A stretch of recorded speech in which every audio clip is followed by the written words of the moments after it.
Welcome to LiveDaf, your online Daf Yomi Shir.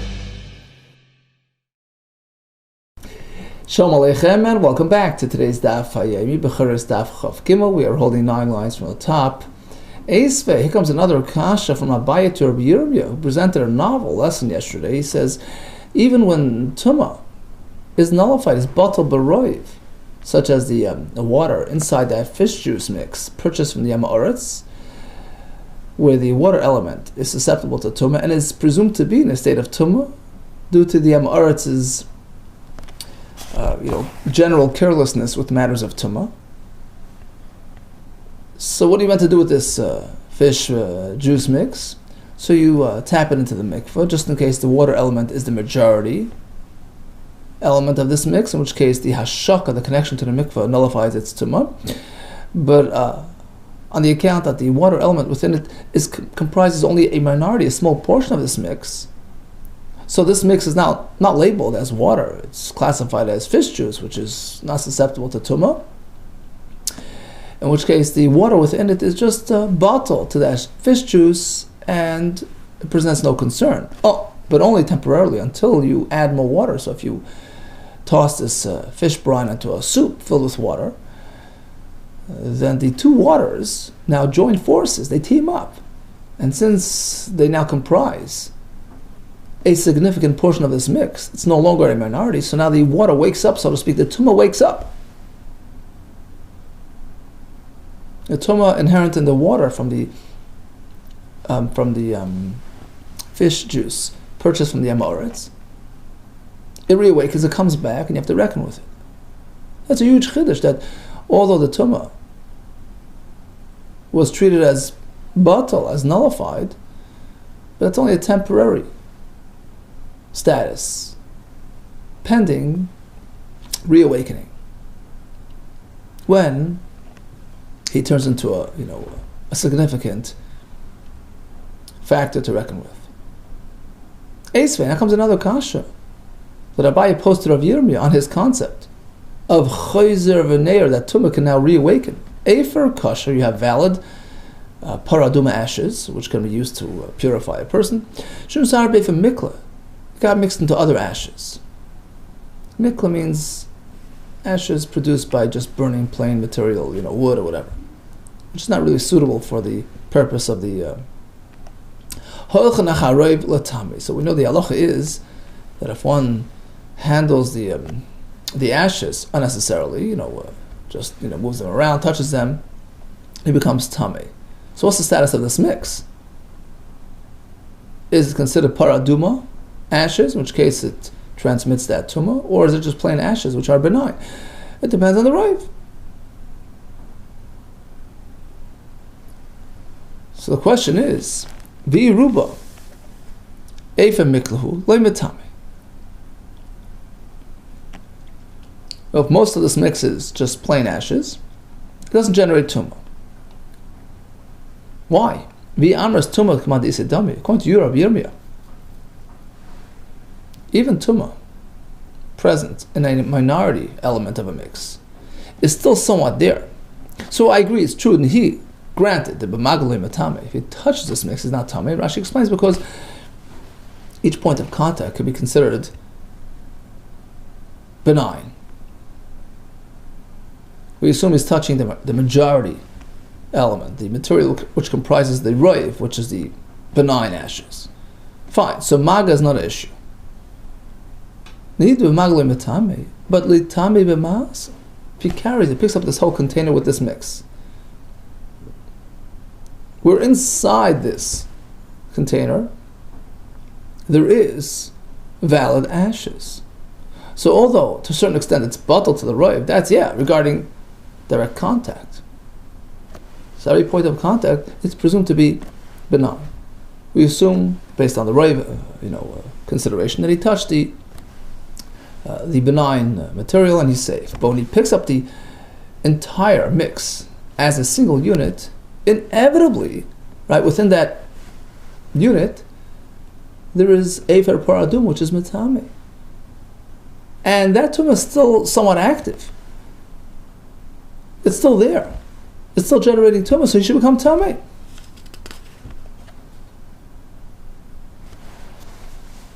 Rashi says, after all, he did carry, he did move around the tumah.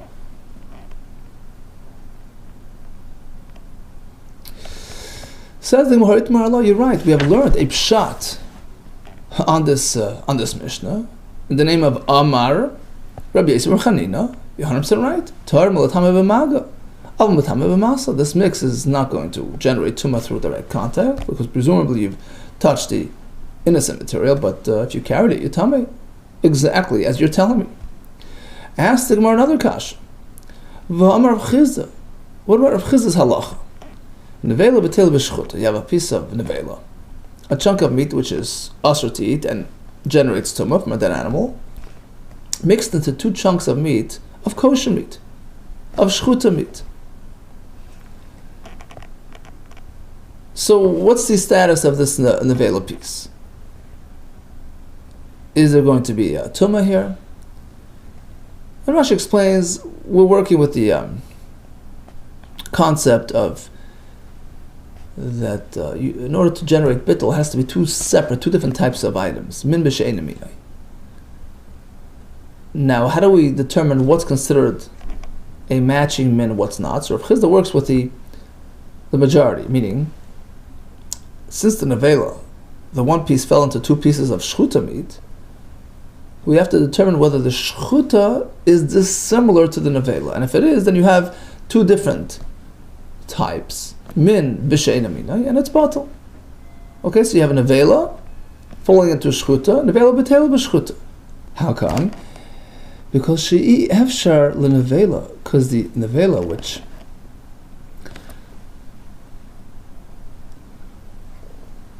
here's actually a girsa the other way in Rashi, the efshar l'shchuta shtas nevela. He says that's the correct pshat in the correct version of the Gemara, that the shchuta which received the nevela cannot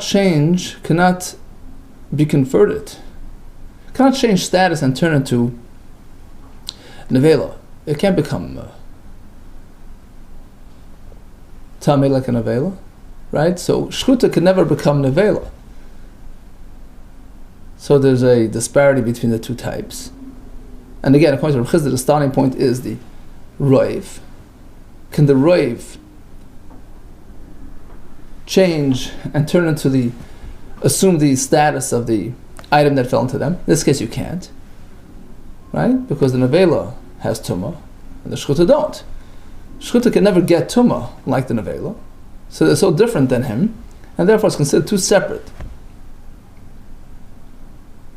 distinct types. And the one nevela piece will be batal in the two shchuta pieces. Okay, so that's the halacha. Now, what happens to this mix of three chunks? Once the tumah is batal, you assume that you're safe to touch them without any term concern. Same question again. Hida b'magli metame. Understand, when you touch piece by piece, you can't become tamei, because we assume you touch the majority factors. You touch the shchuta. But when you lift them all together, l'tamei b'masa, you should become tamei by carrying them, because after all, the tumah within this mix is still present to a certain extent.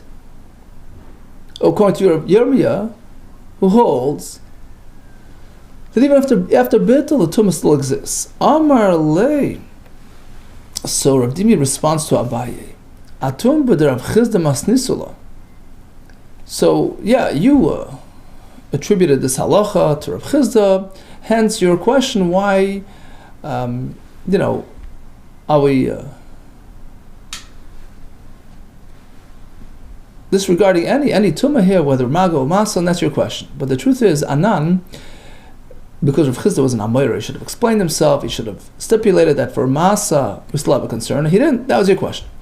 He says, actually, we had a different version. Anan, according to our version, it was a brisa, and the brisa was actually explained later by the Amoraim that that masa is still present, the tumah is still there to a certain extent, and there goes your question. Anam b'Rav Chia masnin alo. Our gersa, our version was that this was presented in the name of Rav Chia, which is a brisa, Right? Tani Reb Chia, Nevelo Shchuta B'tel Zubazu. He holds that the two types will be bottled to each other, because he holds that either way, they're different, they're distinct. Okay, so whatever fell into the other was batal, but the bittul only is somewhat effective. Vitmar Allah, and it was explained on this brisa, yes, Amar Beis Reb Chanina, that the bittul only relieves him of tumas maga, but not tumas masa, as you had asked. Exactly. Vitmar Allah, Amar Beis Reb Chanina, Torah Melatame b'maga. He's spared of maga, but aval matame b'masa. But even this bittul mix can still have tumas masa. And the reason is because even after bittul, it exists, and the tumah is still present to a certain extent. In which case, if he lifts up the entire mix with the tumah inside, he's going to become tamei. Here comes another question that Abaye poses on the position of Rabbi Yirmiyah, that the tumah still exists even after bittul. What about the Mishnah we had back in the Rabbi Lezer ben Yaakov? Behema gasur shavach hareres dam. You have a cattle that miscarried, right? Hurry to cover, so you bury it. She's exempt from bechorah status going forward, because this is considered a birthing experience. Now, what about the tumah status of this miscarriage? V'tani Reb Chia, he explained, Eina matama, lo b'mag lo b'masa. Whether you touch, whether you carry, you're free of tumah. And the question is why? So we explained because there was bittul b'roiv, the fetus material, surrounded by all these liquids, which it was dissolved, so it's bittul b'roiv. Okay, but even after bittul b'roiv, amai, I understand it's not going to impart tumah through direct contact, because chances are you touch the roiv element, but if you lift the whole thing in its entirety, inevitably inside there you have tumah. To tamei b'mas ishtak, he was silenced, didn't have an answer. With the more response, Dilma, perhaps you can answer like this: Shani hach, here it's different. Have a tumah srucha. Here it's different. There's no tumah at all because it's spoiled, totally inedible. That fetus dissolved, became spoiled, and that's why there's no tumah. So for a different reason. Well, it's not so simple. Hanicha libar pada. That works according to Pada. The Amar who says tumah chamurat lager. That when we're speaking about strict high-level tumah generators like a nevela, right, which is metame through direct contact, through maga, through masa, right? So that's a more serious tumah. So anything which has tumas masa will retain its tumah abilities until it becomes unfit for a ger. For a ger teishav, a guy who eats nevelas, because the pasuk relates the nevela to feeding to a guy, so if it's not edible for a guy, it doesn't have tumas nevela. But tumah kalad lekelev, but even the nevela, which is relieved of its strict tumah because it's no longer suitable for edible, for human edibility, but the tumah kala, it also has a lighter tumah, because after all it's food, and the food is also metame through maga, which is a lighter form of tumah. It won't lose that status ad lekelo until it's unfit even for a dog. So that will resolve our question, because hole chazal a ger, our fetus, our chareres dam is not fit for a ger, in which case it loses the tumas masa. So even if you lift the entire fetus with all its add-ons, there's no tumah. Elo Rabbi Yechon de Amar. However, according to Rabbi Yechon, who maintains, return Talmud Bavli, whether we're speaking about tumas masa, the heavy tumah or the lighter tumah, it maintains that tumah, even if it's somewhat spoiled until it's unfit even for a dog. But our fetus is still suitable for a dog, so why is there no tumas masa? Should we leave it unresolved? Let's go back and reanalyze this machlekes. Pada Amar, tumah chamura ger, tumah kadla lekelev. So you have an avela, which is tumah chamura. It's only until it's as long as it's suitable for a ger. But when we're speaking about tumas oichel, that lasts until it's unfit for a dog. Rabbi Yechon Amar, achazu ad lekelev. Either way, either tumah is contingent upon feeding to a dog. Now for the reasons. My time is about Pada. What's our Pada's reason for this distinction? The pasuk said, "Don't need an avel, ger, feed it to the ger." There's a correlation between the two. Horui leger, the nevela which is fit for a ger to eat, kuri nevela is classified as nevela with all its ramifications. B'she'enu horui leger, but it's not fit for a ger, enu kuri nevela, it no longer has nevela status. Okay, v'idach, what does Rabbi Yochanan learn you do with this pasuk, which indicates that there's a linkage between human edibility and tumas nevela? V'idach, he says, l'mu'ute heicha d'sricha meikara. It depends. If it was fit initially, fit for the human consumption, so even though currently it's no longer, but it retains that status until it's no longer fit even for a dog. But if it was d'sricha meikara initially, it was never fit for human consumption. Rashi explains as follows. The animal, even during its lifetime, was already spoiled and is already, he says, it was slia, it was wormy, it was considered in an inedible state even during its lifetime, so it never really entered the realm of nevela of being edible. So it started on the left foot. In that case, even I agree. If it was lacking human edibility from the get-go, it doesn't have a status of nevela. But otherwise, if it did have status in nevela, it won't lose it unless it's inedible even for a kelev. And until that point, it's still tummy nevela. The other shita says, no, it's shricha mikra, shricha kra. Apollo disagrees. He says, to address this initially unfit material, that's unnecessary. We don't need a pasuk for that. Let's shricha kra ute. We don't need a pasuk to exclude that from nevela status. Afrabam, which is a piece of dirt. Of course, it never gets nevela status. Rather, the pasuk speaks about a proper nevela, which was edible, and still, once it becomes unfit for the ger, it is no longer metame b'mas. Okay, Tanan. Let's take a look at that Mishnah again. Rabbi Elazar ben Yaakov Aimer. Behema gas, sheshav acharer dam. There's the cover. There's machayra, right? We have the animal miscarried.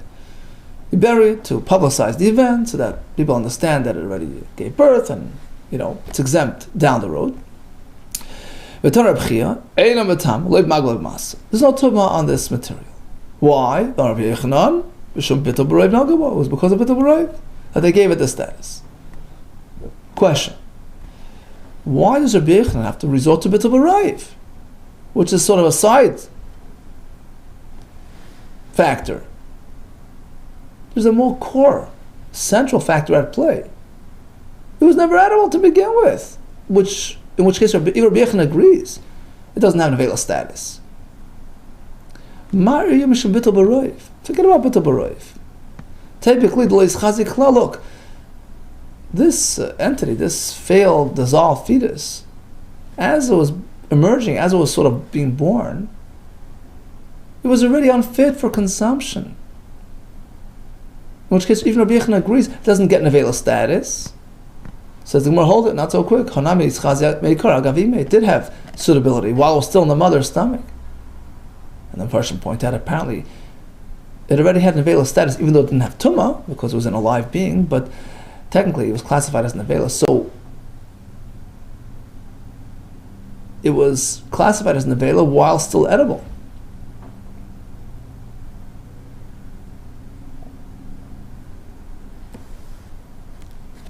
And only then, during the miscarriage process, did it dissolve and spoil and become mixed, right? So then, once it was classified as nevela, it will not lose its status unless it's totally unfit, even for a caliph.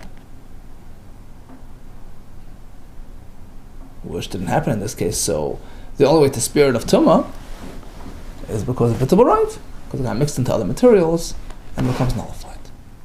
Okay, now just take a look at that halacha once again with the fish juice, and learn one more interesting, twist on that halacha. Tanan Hasim. So we have that Mishnah, Rabbi Elazar ben Yaakov Aimer. We have the tzir, right, the fish brine, purchased from the Amoritz. Unlearned fellow who's not very careful with tumah matters. So how do we ensure that that this dip here is tahar? Give it a tap to the mikvah, do the hashaka, and you're good either way, because if the water component in this, they were known to mix a lot of water into the fish juice, up to 50%. So if the water is majority, so it's classified as mayim. it's tamei, but once you do the hashaka connected to the mikvah, the water becomes nullified and the tumah disappears. If the water element is a miud, a small percentage of this less than, so then it's batal on the fish juice, which is in itself immune to tumah. So either way, you're safe. However, non-hasam, we have a mishnah, make sure not to add any water. Tzir tahar. Okay, so you have this fish juice, which is presumed to be okay. Rashi says, he made the hashaka process, now he's safe and sound. But suddenly, drip drop, a little drop of water dripped into a tamei. You have a problem. Now it's presumed to be tamei. Why? Says Rashi, because perhaps this drop pushed it over the top. It tipped the scales. And now the total water volume is more than 50%. So until now it was bottle, but now it's no longer bottle. Because it's mostly water. Okay, so it reawakens the tumah. And you have an issue. You have to take it to the mikveh again. So tzir tar shnavel techamayim kol shutam Amar Rav Nachman Amar Ravua. What does that tell us about the business practice of the Amoritz? Zoyse Meres apparently mixed tons of water into the tzir. So they mix, it's half water, half tzir, in which case even one drop can just push it over the top.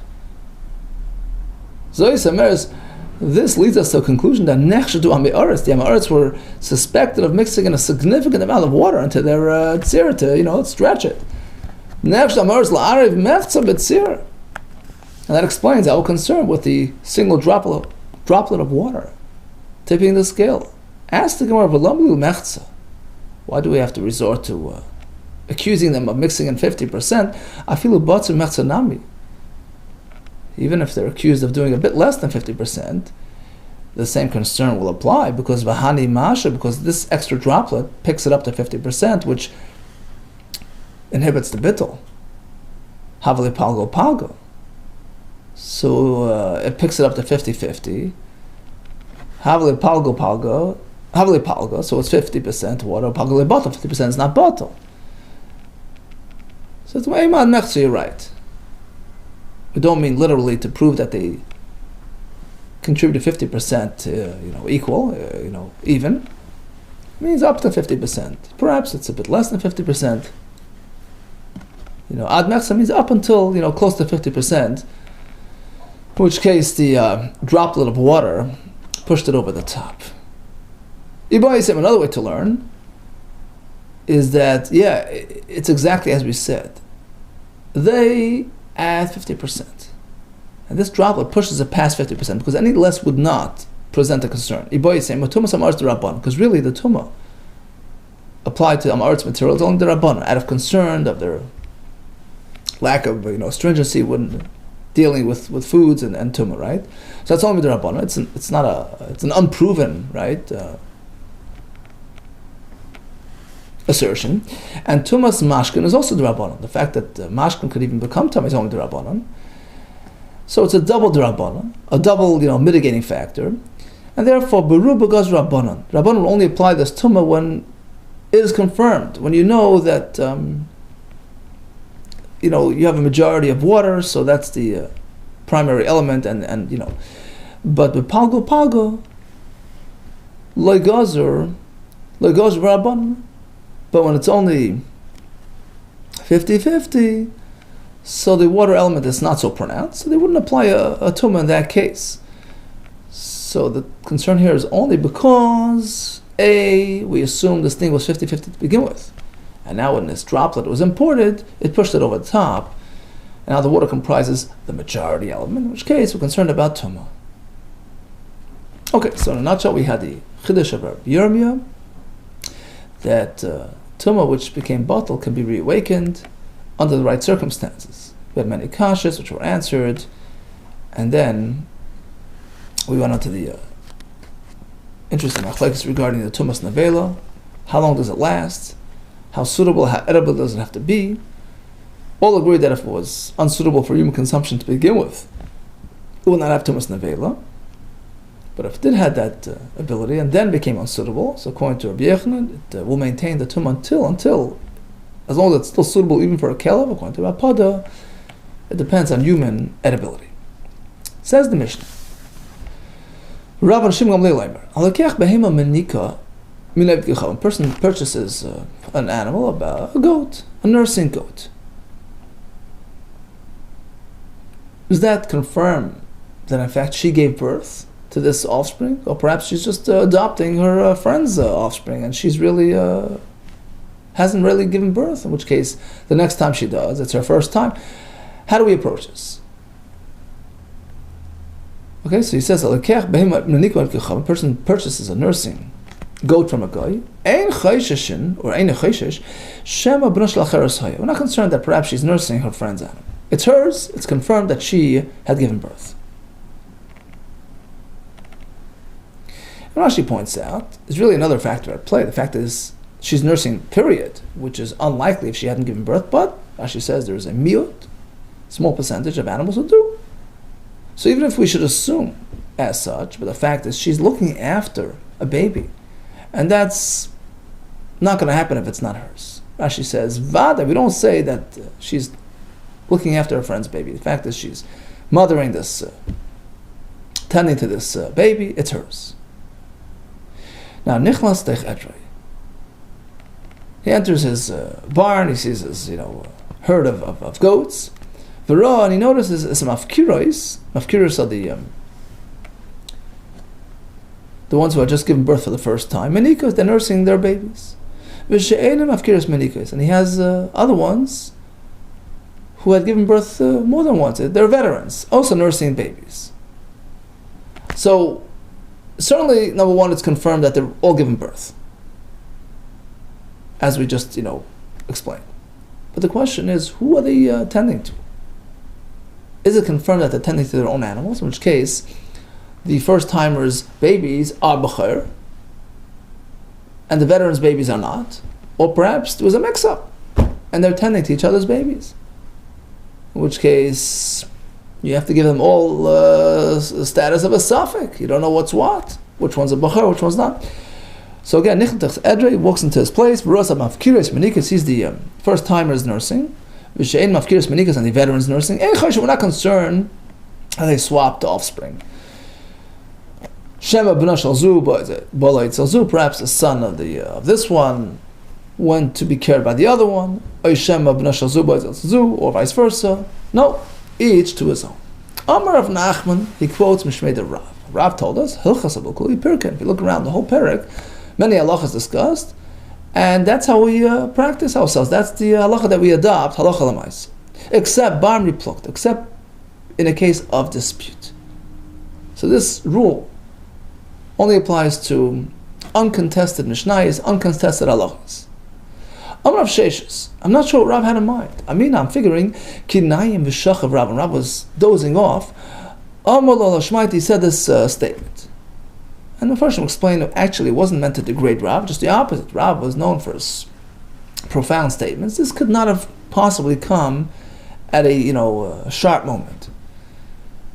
Because, as follows, Ahai, what was he referring to when Rav made this blanket statement that all halachas are adopted lamaisa? Ahai, in which case was he talking about? Ilay ma reisha, perhaps in the first Mishnah, where the fellow bought the animal from the guy. What's the status? Did it give birth or not? It's a machlaikis. That's not uncontested. Miflig, pligir, rishmal, Rabbi Akiva, big machlaikis there. So you must not be going on that. Ella, rather, ad Rabbi Elazar ben Yaakov. The next Mishnah speaks about the miscarriage and, right? Well, that's unnecessary to talk about. Mishnah Rabbi Elazar ben Yaakov Kavanaki. Of course we adopt his opinion. The teachings of Rabbi Elazar ben Yaakov will kav. Kav is a small amount, very few. Very uncommon. And whatever he says was vinaki, clean, to the point, which is accepted halacha. So of course, we all know that already. Why does Rav have to come tell us? Ella ad Rav Shimon Gamliel. Next candidate would be this Mishnah, where Rav Shimon Gamliel speaks about all kinds of presumptions.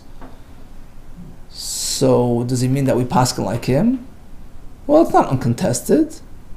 That's up for machlekes. Not in the Mishnah, but in the Brisa coming up soon. We'll see there's a big machlekes. So he couldn't be referring to that. Ella, so what's the other option? Ad Rav Yosef ben Meshulam, the Mishnah coming up later, which has a halacha Rav Yosef ben Meshulam, uncontested, and that's what he meant to say, that you should know, we adopt his opinion la halacha.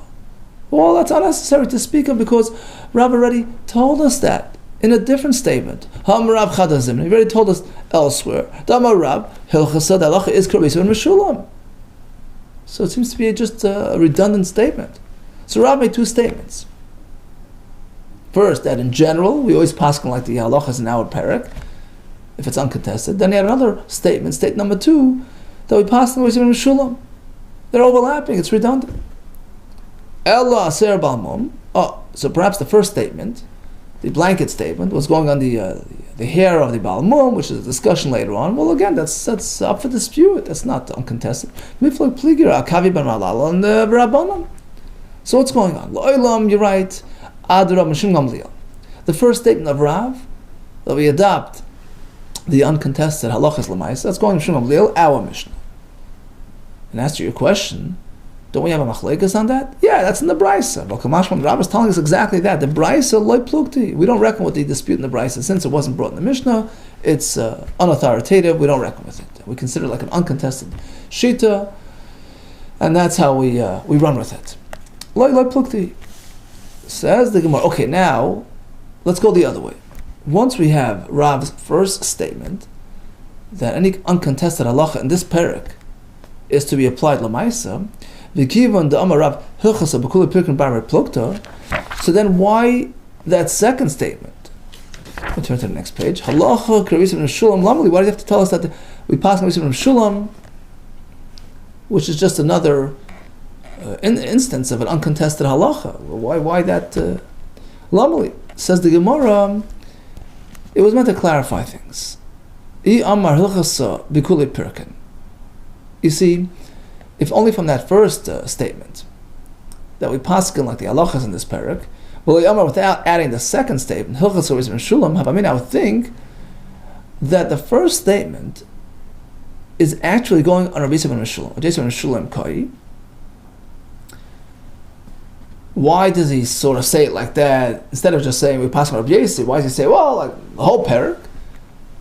Truthfully, Rav Yosef ben Meshulam koi. Umay b'kuli pirkin, when you refer to the entire parak, which alludes to more than just one halacha, because Rav Yosef ben Meshulam tarti yama. Truth is, Rav Yosef told us 2 halachas, so he meant to cover them both.